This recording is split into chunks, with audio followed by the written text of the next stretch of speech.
ನಿನ್ನೆ ನನ್ನ ಕ್ಷೇತ್ರಕ್ಕೆ ಇಂದು ಇಲಿಯಾದಂತ ಯತ್ನಾಳ್ ಸಾಹೇಬರು ಬಂದಿದ್ರು. ಅವ್ರು ಗರ್ಜಿಸ್ತಾರೆ ಅನ್ಕೊಂಡೆ. ನಿನ್ನೆ ರಸ್ತೆಗಳ ಬಗ್ಗೆ ಒಂದು ಸವಾಲ್ ಹಾಕಿದ್ದಾರೆ. ಬಿಜಾಪುರದಲ್ಲಿ 15 ವಾರ್ಡ್ಗಳಲ್ಲಿ ರಸ್ತೆಗಳೇ ಇಲ್ಲ. ಹಿಂದುಳಿದವರು, ದಲಿತರು, ಅಲ್ಪಸಂಖ್ಯಾತರು ಹೆಚ್ಚಾಗಿರೋ 15 ವಾರ್ಡ್ ಡೆವಲಪೇ ಆಗಿಲ್ಲ. ಇನ್ಕ್ಲೂಡಿಂಗ್ ವಾರ್ಡ್ ನಂಬರು ಸಾಹೇಬ್ರಿಗೆ ಹೇಳ್ತೀನಿ. ಸರ್, ಈ ವಾರ್ಡ್ ನಂಬರ್ ಯಾವಾಗ JCB ಇಳಿಸ್ತೀರಾ ಸರ್?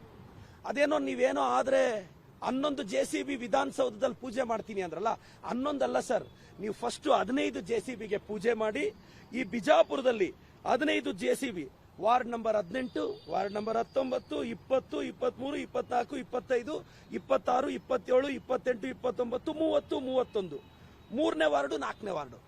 ಸರ್, ಈ 15 ವಾರ್ಡ್ಗೆ ಯಾವಾಗ JCB ಇಳಿಸ್ತೀರಾ ಸರ್? ಯಾವಾಗ ಡೆವಲಪ್ ಮಾಡ್ತೀರಾ ಸರ್? ಯತ್ನಾಳ್ ಸರ್, ನೀವು ನನ್ನನ್ನೊಮ್ಮೆ ಬಿಜಾಪುರಕ್ಕೆ ಕರ್ಕೊಂಡೋಗಿ ನಿಮ್ಮ ಅಭಿವೃದ್ಧಿಯನ್ನ ತೋರಿಸಿ. ನಾನು ನಿಮ್ಮನ್ನೊಮ್ಮೆ ನಮ್ಮ ಚಿಕ್ಕಬಳ್ಳಾಪುರಕ್ಕೆ ಕರ್ಕೊಂಡು ಹೋಗ್ತೀನಿ, ನನ್ನ ಅಭಿವೃದ್ಧಿಯನ್ನು ತೋರಿಸ್ತೀನಿ. ನಾನು 2 ವರ್ಷದಲ್ಲಿ 200 ಹಳ್ಳಿಯಲ್ಲಿ ಪ್ರತಿ ಸಮಸ್ಯೆನೂ ಅಟೆಂಡ್ ಮಾಡಿದ್ದೀನಿ. ನೀವು 20 ವರ್ಷದಲ್ಲಿ ಎಷ್ಟು ಸಾಲು ಮಾಡಿದ್ದೀರಾ? ನೀವು ಜಿಲ್ಲೆಗೆಲ್ಲ 1 ಆಂಬ್ಯುಲೆನ್ಸ್ ಬಿಟ್ಟಿದ್ದೀರಾ ಸರ್. ನಾನು 10 ಆಂಬ್ಯುಲೆನ್ಸ್ ಬಿಟ್ಟಿದ್ದೀನಿ ಸರ್. ನಾನು 15-20 ದೇವಾಲಯಗಳಿಗೆ ನನ್ನ ಪರ್ಸನಲ್ ಇನ್ಕಮ್ ಇಂದ ಡೆವಲಪ್ ಮಾಡಿದ್ದೀನಿ ಸರ್. ನೀವೆಷ್ಟು ದೇವಾಲಯನ ಡೆವಲಪ್ ಮಾಡಿದ್ದೀರಾ? ಯತ್ನಾಳ್ ಸರ್, ನಾನು ನಿಮ್ಮ ವಿರುದ್ಧ ಸ್ಪರ್ಧೆ ಮಾಡಿ ನಿಮ್ಮನ್ನ ಸೋಲಿಸಲು ನಾನು ರೆಡಿ.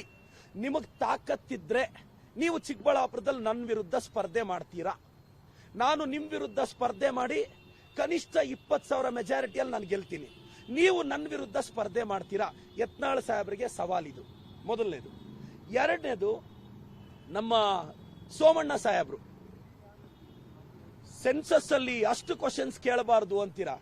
ಸೋಮಣ್ಣ ಸಾಹೇಬ್ರೆ, ಸೆಂಟ್ರಲ್ ಗವರ್ಮೆಂಟ್ ಸರ್, ಇದೆಲ್ಲರಿಗೂ ಮಾಹಿತಿ ಇರಬೇಕು ಜನಕ್ಕೆ. 2010ರಲ್ಲಿ ಹೌಸ್ ಸೆನ್ಸಸ್ ಅಂತ ಮಾಡುತ್ತೆ. ಆವಾಗ 34 ಕ್ವಶನ್ ಕೇಳ್ತಾರೆ. 2011ರಲ್ಲಿ 20 ದಿನ ಸರ್ವೆ ಮಾಡ್ತಾರೆ. ಆವತ್ತು 29 ಕ್ವಶನ್ ಕೇಳ್ತಾರೆ. ಸೆಂಟ್ರಲ್ ಗವರ್ಮೆಂಟ್ ಅವರು ಸರ್ವೆ ಮಾಡಿದಾಗ ಹೌಸ್ ಸೆನ್ಸಸ್ ಅಲ್ಲಿ 34 ಪ್ರಶ್ನೆ, ಮತ್ತೆ ಪಾಪ್ಯುಲೇಷನ್ ಸೆನ್ಸಸ್ ಅಲ್ಲಿ 29 ಪ್ರಶ್ನೆ ಕೇಳಿ ಒಟ್ಟು 63 ಕ್ವಶನ್ಸ್ ನ ಸೆಂಟ್ರಲ್ ಗವರ್ಮೆಂಟ್ ಕೇಳಿದ್ದಾರೆ. ನಾವು ಕೇಳ್ತಿರೋದು 60 ಕ್ವಶನ್.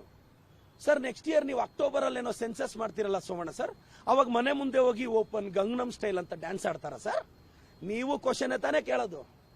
ಅವಾಗ ನೀವು 60 ಕ್ವಶನ್ ಕೇಳಬೇಕು ತಾನೆ? ಸೋಮಣ್ಣ ಸಾಹೇಬರು ಏನೋ ಬುದ್ಧಿವಂತರು ಅನ್ಕೊಂಡಿದ್ದೆ.